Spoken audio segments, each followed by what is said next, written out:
Ayan mga ka-SK, third harvest. Merong third harvest.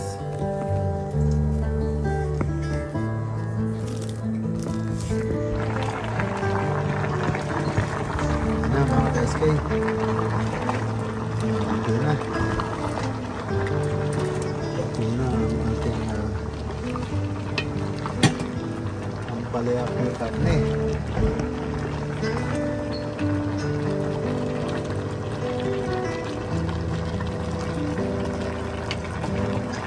Papatayin ko na.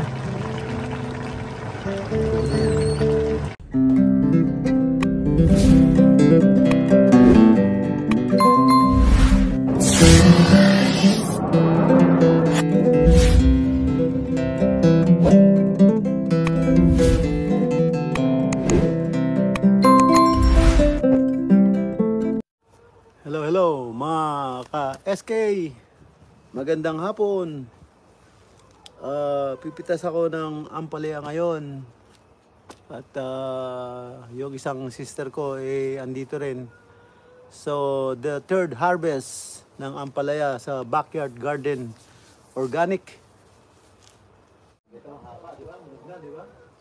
Yan. Nahilig ko talaga yan para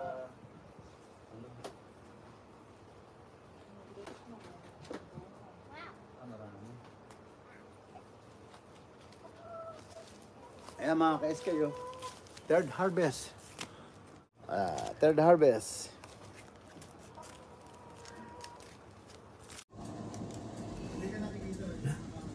Ayan mga ka-BSK, third harvest. Ito ang natira sa akin. Yung marami, isang plastic bag, dala ni sister. Yan, ito ang natira sa akin. Ito ang lulutuin ko. Ampalaya with beef. Yan. Ayan. Ito yung ating beef. Ayan. Ayan mga ka-SK. At tirahin na natin to. Baka tirahin pa ng iba. Ayan mga ka-SK. Nahiwa ko na yung mga ampalaya. Ayan. At meron tayong sibuyas, bawang, garlic and onions. Ayan. At ito naman ang ating beef. Ayan. Ayan ang ating pinaghimayan. At yung buto sinave ko para sa next year. Ayan mga ka-SK, ang ating beef, ang ating onion and garlics. Ayan, at yung ating hiniwang malalaking ampalaya. Ayan. At ayan, ay lulutuin na natin.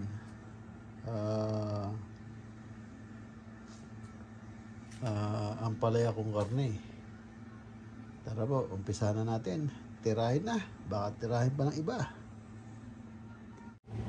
Ayan mga ka-SK, ginisa na natin yung beef. Ayan, sa bawang, sibuyas.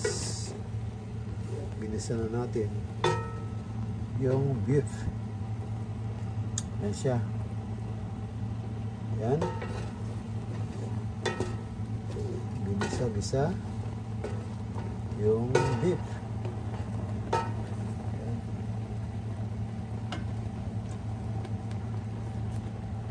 Siya at medyo panuin natin muna at maya maya pag lumabas na lahat ng tubig ng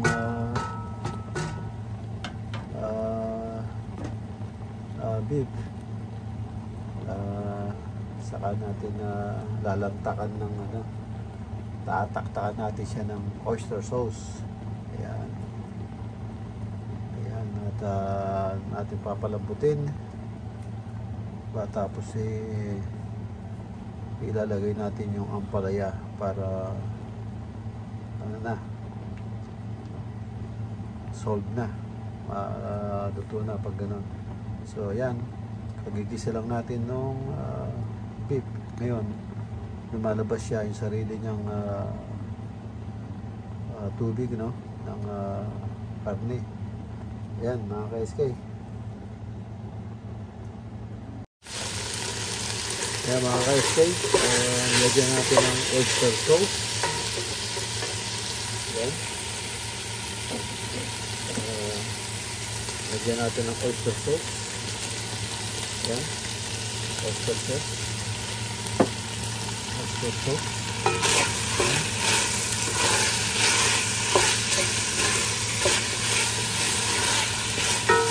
Yan. Lagyan ng oyster sauce. Yan. Bango-bango. Ayan. Ayan. Tapos lagyan natin ng konting tubig ng nawasa.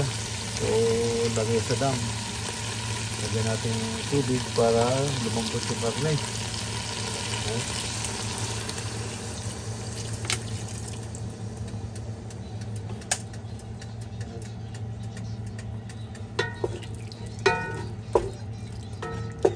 Pabayaan natin siyang kumulo hanggang lumambot.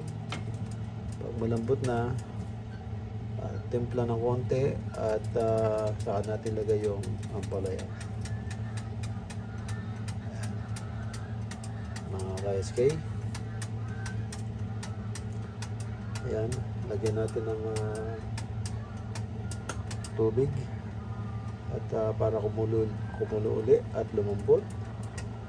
Tapos timplahan ng paganire at pagaroon ay ayos na. Mamaya at hintayin natin ng lumambot ng konti. Ayan na, kumukulo na siya.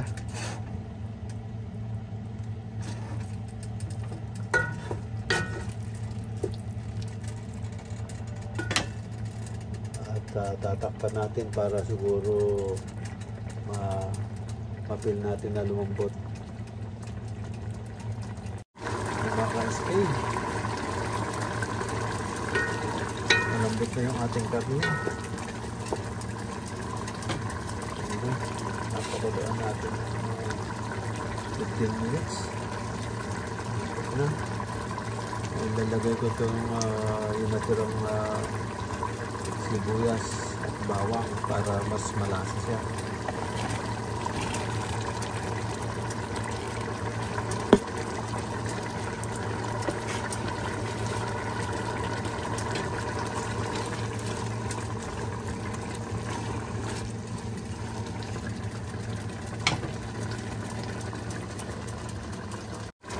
Mga ka-SK, lalagay na natin yung ampalaya. Lima kasi yung karne.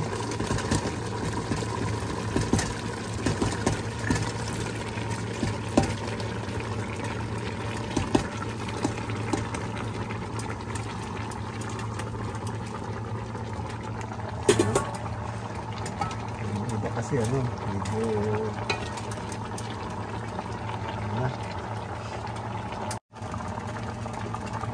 yung isa kasi malaking ampalaya malapit ng mahinog, kaya kasi gagawin natin bini, pero pa siya, green pa siya, kaya lang sa loob medyo dilaw na siya, pero pwede pa yan, pwede pa na masarap na yun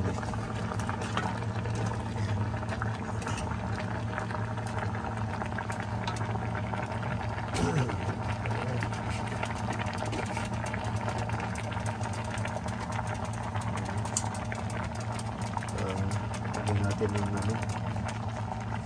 konting patis siguro.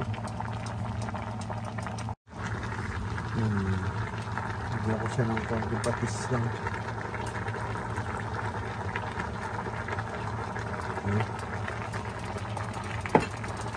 Para marami yung ampalaya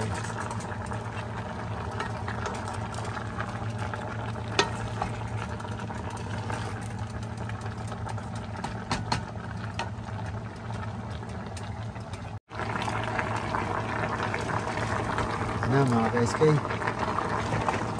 Ito na. Ito na ang ating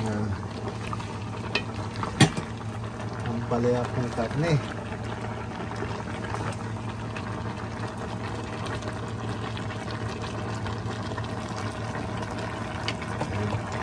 Papatayin ko na. Ito na yan. Para hindi siya malabog. Para mag-gusto. So,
dito sa ano.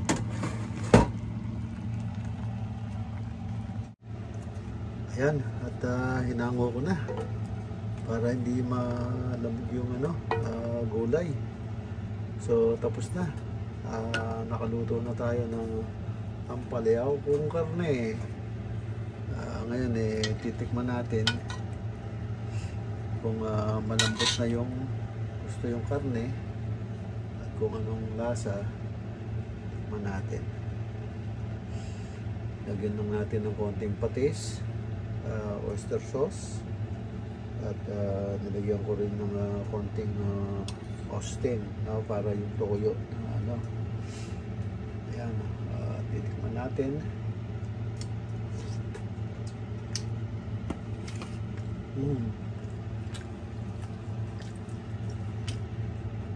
Malambot na yung karne. At tama yung pait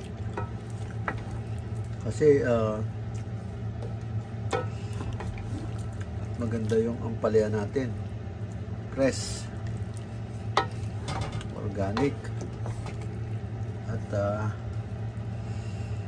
pansya. Yung iba bunga pa sa puno kaya hindi masyadong mapait. Yan, luto na.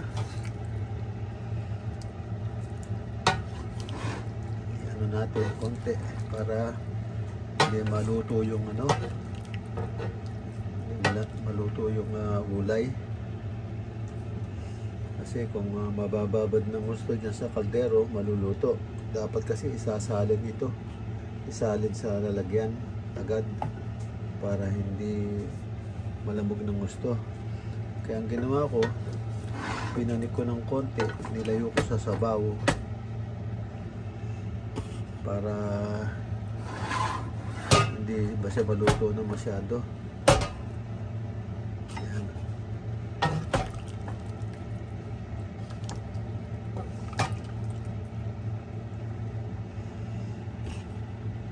So ayan siya. Ayan, nakaluto na mga ka-SK. Okay, maraming salamat sa inyong pagsubaybay at panonood hanggang maluto itong ampalaya kong karne. Ayan, maraming salamat. Pick and cook tayo uli sa ating backyard, no? Sa ating organic garden.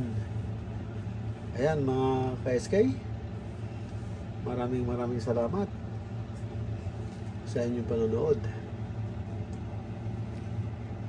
Ayan, nakaluto na naman tayo ng ayan, ang ampalaya kong karne. Maraming salamat sa inyong pagsubaybay at panonood. Ayan, dito lang po muna. At kita-kita tayo uli sa susunod na upload na naman. At nakaluto na naman tayo ng isang pick and cook sa backyard.